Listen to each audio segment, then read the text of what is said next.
T20 உலகக்கோப்பைக்கான புது ஜெர்சியை வந்து அறிமுகப்படுத்தியிருக்காங்க நம்ம இந்தியன் டீமுக்காண்டி பிசிசிஐ.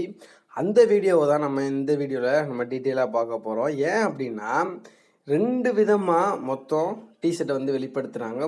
வந்து பார்த்திங்கன்னா பிசிசிஐ வந்து தரம்சாலாவில் அந்த ஒரு டிஷர்ட்டை ஹெலிகாப்டர் மூலமாக மேலே அப்படியே கொண்டு வந்து ஒரு சூப்பர் ஷோயிங்கை வந்து காமிச்சாங்க மக்களிடையேவும். அதுக்கப்புறம் என்ன ஆச்சுன்னா நம்ம நரேந்திர மோடி ஸ்டேடியத்தில் வந்து பார்த்தோம்னா நல்ல ஒரு ராயல் என்ட்ரியை கொடுத்தாரு ரோஹித் சர்மா. அங்கேயுமே வந்து பார்த்தோம்னா டிஃப்ரெண்ட்டாக வந்து ஒரு 2-3 ஜெர்சியை வந்து வச்சுருந்தாங்க.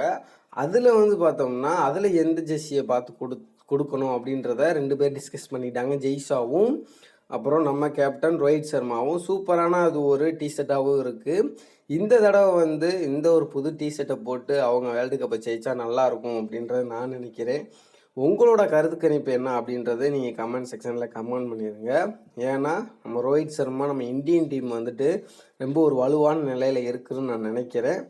இது மட்டும் இல்லை, அவங்க இந்த T20 வேர்ல்டு கப்பை ஜெயிக்கணும் அப்படின்றதும் என்னோட ஒரு கனவாகவே இருக்குது. மறக்காமல் நம்ம சேனலுக்கு சப்ஸ்கிரைப் மட்டும் பண்ணிக்கோங்க.